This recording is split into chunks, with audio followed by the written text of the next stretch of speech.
their placement information in terms of whether they do not need that, whether they looks like, and we'll give you all the parameters, whether they can be successful in college English and math without taking the co-requisite.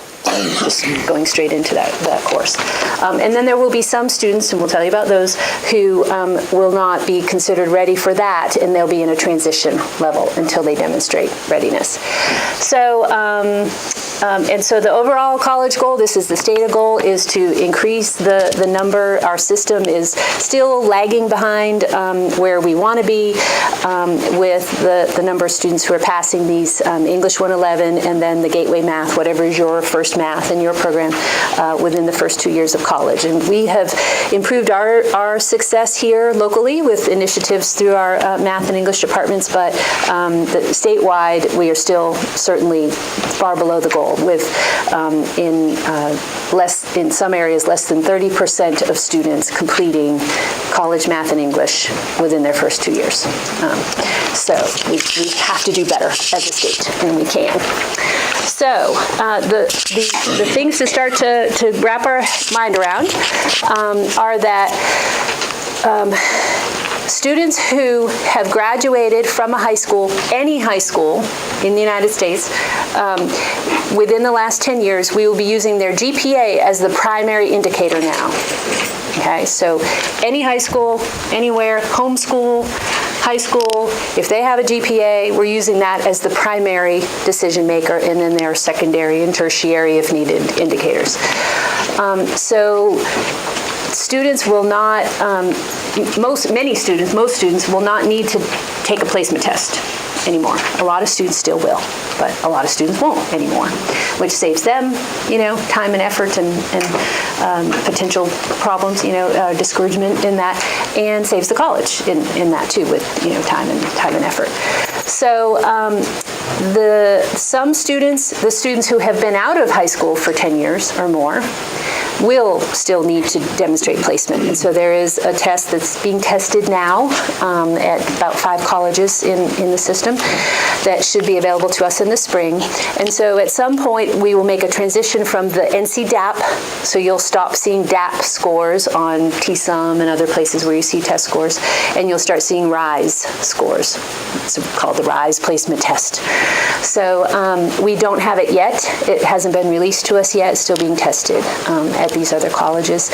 But the NC DAP will go away next summer. And so you have in your handout there that date. So you'll stop seeing DAP scores, new DAP scores, sometime in the spring when that gets released to us for implementation. Students who have graduated within 10 years with a 2.8 or higher.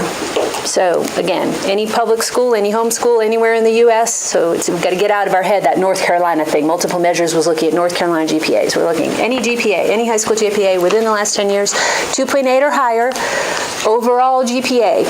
And at this point, it's weighted and unweighted. That's going to get resolved eventually. But right now, it's any GPA that we have. And Hilary and her part will go through where to find this GPA.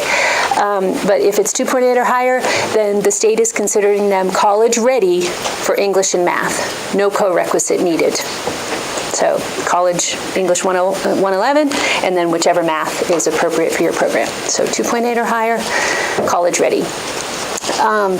Then there is the middle range of students, and we'll go into detail in this in a little bit later, of students who will place with the co-requisite, with the support, with that support class scheduled in. And then students below a 2.2 are considered not college ready and transitional. So those are students who will study in the transition lab.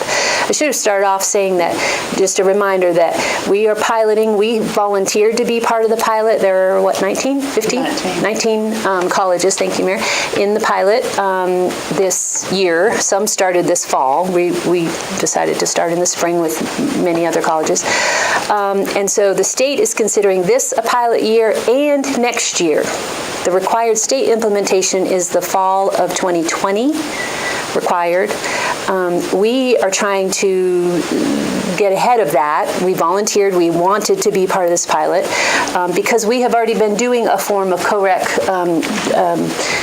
remediation, as the state calls it, through our Math 1s and our DRE 099, as I told you at Welcome Back. We've already been doing that for years, and so we felt ready to, get out ahead of this.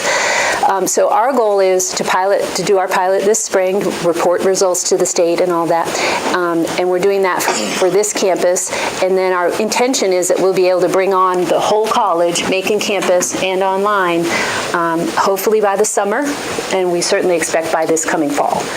And so to be a year ahead of that. So it's totally fine to get out ahead of it and not wait till fall of 2020. So that's our intention, is to learn what we need to learn this spring in this pilot, but keeping in mind it is still a pilot, so a few things may change. Some of these details that we're giving today could get tweaked by the state, and we'll have input into that. Students who are currently studying with Amy and Mary, so this is a pilot for our campus classes here, so students who are currently with Amy and Mary, we're going to consider them in progress because they may be partially through DMAs and DREs right now, and so they're going to do co-advising with you for those students, and so they will be doing some pre-registration or some advising day registrations for those students. We'll go into some detail on that later, but we didn't want you thinking, what am I going to do about someone who did 2 DMAs this fall but still needs the rest? We're gonna do some co-advising on that, so you won't have to figure that out. Okay, so the next segment, Mary and first Jen are going to give you some detail about what's going to happen in these co-requisite courses, because this is the new part. I just have a quick question. Yeah. In regards to your section. Yeah. It's a high school GPA, but what if somebody earned a GED? Is that just essentially There is a synonymous? score. Yep. Yeah. There is a cut for that, and they need to add a cut for high set. They're working on it. That's the other, in addition to the GED that we offer. So yeah, so there are a whole lot of other secondary, tertiary, other ways to place. Okay, I know it says I'm Amy, but I'm not. I'm Jen. So I wanted to give just an overview of what these CoRec classes and the transition class for English may look like. It's going to look a heck of a lot like what we're already doing. So it was a good segue from Barb, since we already have the DRE 099 that certain students fall into as a CoRec with their English 111. This CoRec is going to be very similar. It's not going to include additional assignments above and beyond what the student is already doing in English 111. It's going to work instead as a support structure. Although it's not technically a lab where the student's just sort of doing their thing and asking questions as they go along. There will be structured instructional units within the CoRec class focusing on ideas that are the ones in italics, the writing process, sentence style and structure, grammar and punctuation. So as the students come to that class, they will have some in-class structure time on those topics, but then they'll use them to apply to what they're already doing in their English 111 classes. So it's a structured time meant to be support for what they're doing in the English 111. So it's almost identical to what we're already doing with the DRE 099. So that's the CoRec class. The English is a little more straightforward than the math, because English is more straightforward than math. Just kidding. So the only question for students as far as English goes is the GPA that student comes to us with will show if they go into the CoRec class or if they go into the transition class. And the term transition class is what we right now think of as a developmental or a pre-rec before they can get to the college level gateway class. So the transition class for those students who have a GPA of 2.2 or lower will look more like an integrated reading and writing class, much like our DRE 098 does right now. So there's going to be, and there's a website if you're interested to see what the NROC English course looks like. The NROC is the repository of online classes, so it's statewide. If a student starts this process elsewhere and comes to us like in the middle of a semester or in the middle of a year, they can bring all the work they're doing because it's all one repository. So they're not going to lose anything that they've been working on. And so this particular class is going to be, as I said, a more integrated sort of reading and writing kind of class, with the hope that when they complete it, they are ready for that College Gateway English 111 course. And so the question for us as advisors really is looking at the GPA, and then if they've been out of high school for more than 10 years, the RISE placement scores, and determining do they need the CoRec to support the English 111 or the transition course to prepare for English 111. And so those are the distinguishing factors there. Okay, so I think next is Mary. Pass the baton.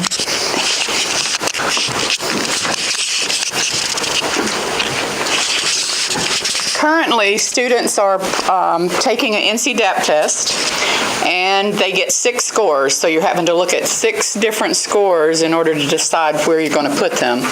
And so DMA 10 through 30 has placed them into Math 110, and that's still a requirement for a lot of our programs. DMA 10 through 50 places them into 143, 152. And then DMA 60 score is placing them into the 171. So that's the structure we have now. So you're having to look at 6 different scores. And so what we're moving to is that same reinforced instruction inside the classroom with resources, guided notes, review of basic skills as they're needed, just-in-time instruction, a close relationship with their instructor of record for their gateway course. In the pilot, we will not have an online co-requisite in the pilot. Okay, after the pilot, we will look at making some classes online so that they can feed into those online programs. So we're moving from a prerequisite, which has taken them 1, 2, or 3 semesters to get that prerequisite work, into a co-requisite that's taught with the class so that they get the instruction that they need as they need it so that they can support that gateway class. A savings to the student, it costs them $150 for an online access card for 1 DMA or 6 DMAs. It doesn't matter. They've had to pay $150 to get that access to whatever publisher we're using. And so with the NROC, the school has, the community colleges will buy that, and there won't be a charge to the student. So it will be a support class for their gateway. I think that's it.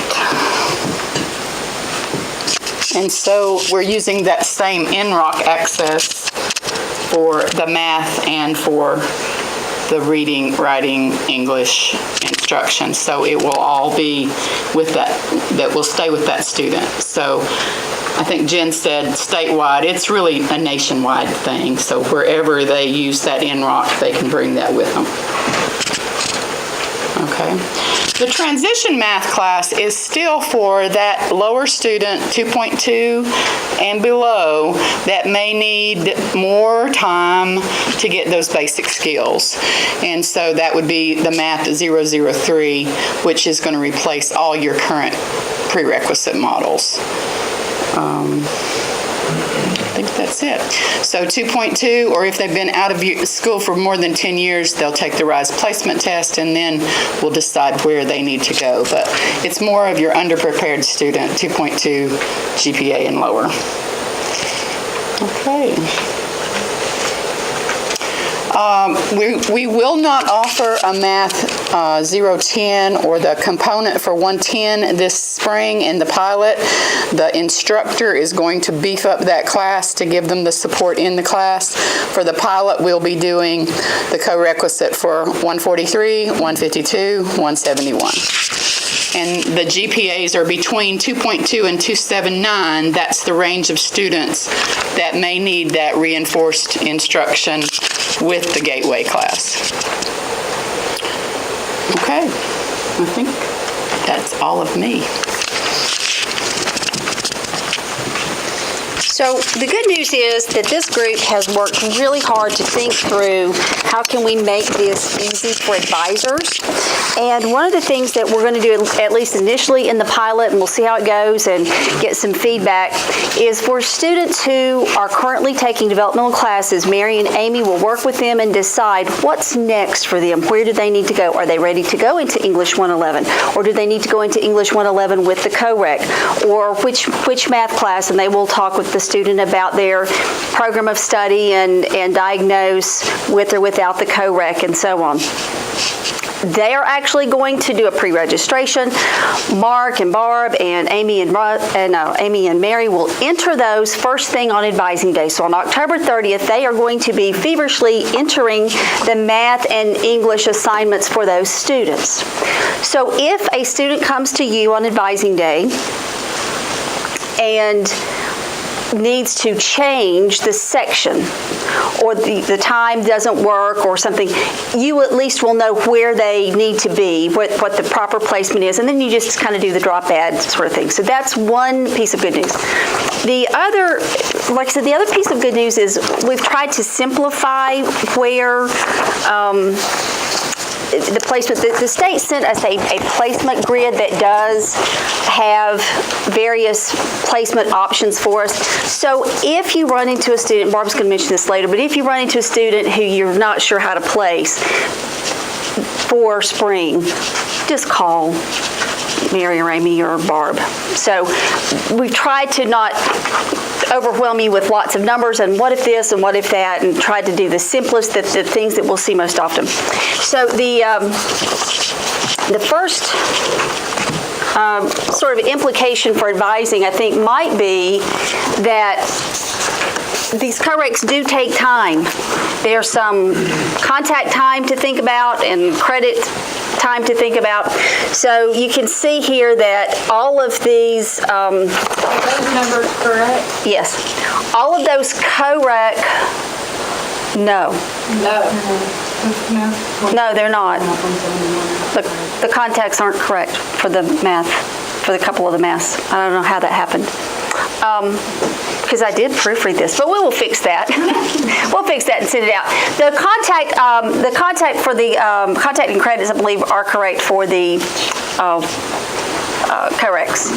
So, and in fact, if you want to, maybe we can help with that, kind of fix that, by sharing this spring schedule, if you want to pass these around, so that you can kind of see in a little bit what those might look like. Because that is a consideration if we're trying to get these students to help them be successful in this first semester, or their first attempt at math and English. How do you work in program courses and those sorts of things? So that is one of those implications that you'll need to think about as you're advising. So in terms of who's ready for gateway, yes. Yep. You made it, but I just want to make sure I'm hearing it, that if a student needs a CoRec for math and a CoRec for English, and they're going to take all of that in the spring, that's a lot more hours than they would have had otherwise, and so not to just, for you as advisors, to just discount that and say like, oh, and you can take 4 program courses, with that, because that would end up being, 20 hours or so, so you just want to... I think we did the count, and the count is, it can be up to 10 credits, something. It can be depending on which math they take. So it's a lot there. So in terms of who's ready for gateway coursework, who needs the CoRec and who needs the transitions, again, the thinking is going to be everybody's ready for the CoRec class. Let's look and just double check that. So that's our mindset should go to that middle spot first. And so with that, try to simplify this with sort of a 3-grid approach. On yours, please make a correction. Please make 2 corrections, in fact. Right here in this green section, right here in this green section where it says ACT Math, it should say 20 to 21. So I think you've got some kind of greater than symbol or something there. No, it says 20. Oh, you fixed it for today's? Yeah. Oh, Oh, look at that. I thought you had printed them all yesterday. No one's told us about the other one. Okay, good deal. All right, so great. Your handout's perfect on this one. So, if you are, again, we've mentioned GPA, but again, this is showing some ACT and SAT options, at least for the college ready group here in the purple. You can see that there are ACT scores and SAT scores that they can use for both English and math. For the green group, for that CoRec group, there are no SAT scores because the state is saying we don't have equivalents for those. We're not sure what to use there, so only ACT will work. And then, is that okay, Ms. Todd? Yes, ma'am. Okay. And then GPA less than 2.2. And it is possible for a student to be college ready in English and not in math, and vice versa. So we'll keep those kinds of things in mind. Again, primarily GPA is where we're going to go. How many advisors still look at the stack screen? Anybody? Don't do that. Okay. The stack screen includes non-course credits. And we've gone through several iterations of developmental, and there's sort of equivalencies that are there in terms of non-course credits. So don't look at the stack for placement. Again, thinking GPA is where we're going to go. I'll show you that in just a minute. And don't use stack.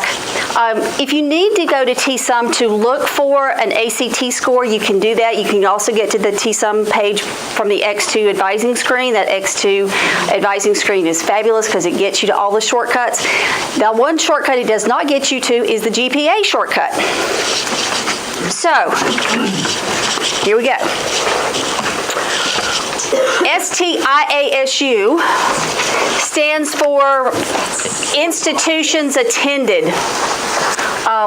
That's the only one I remember. The IA is institutions attended. And you type in that mnemonic, and we'll show you what that looks like. So here's my record. I pulled it up, because you're going to have to drill down. So here's the STIASU. This is what the first page of that screen looks like, and it will show any of the institutions that the student attended. And you see that circle I have up there? That's where you're going to have to drill down to see the GPA. But before you drill down, go over 2 columns, and there's an end date. And so that may not be the graduation date if this person attended more than one high school, but that's going to give you a good idea about the graduation date. Mine is out of date. I would have to take a test if I wanted to come in and say, okay. Now this is the second page of the screen. This is not my page. This is another student. So when you drill down, this is what it looks like. And this student went to Smoky Mountain, and you have the start and end dates that are right in here. And so you see the graduation date. And then the high school GPA there is 3.22, and that student is college ready in both fields. So that's what that STIASU screen looks like. You will need to go there first, so just get in the habit of, okay, the new screen to go to, and then you can go to your X2 advising page, and you can see anything else that you need to see from there. So this student would not take any tests for us. Correct. And would not have to have the ACT, although they all take that, but, we would be looking at that. If the student did have SAT scores or ACT scores that did not place them into college ready, we would ignore those. So we're always going to use, and we've been doing that already, whatever scores will place them into the most ready to go place. So pop quiz, where can you find high school GPA? STIASU. That one. And is it okay to use stack? No. You all pass. You are all college ready. Okay, what if you don't see the high school GPA on that screen? Because it could not be there. It is possible because they may have a GED, or maybe they've just started with us and we're still waiting on high school transcripts to come in. What are we going to do? Call Hilary. No, but thank you for playing. You can check in on base. If we have it and it's been scanned into on base, it should be on this screen, but it's possible that it might be an on base. So that's one place that you could look. And then you're going to need to call student services. And it's just going to be one of those kind of, be Columbo or Sherlock or whoever your favorite detective is to try to track that one down. But that's where it should be. And let's see.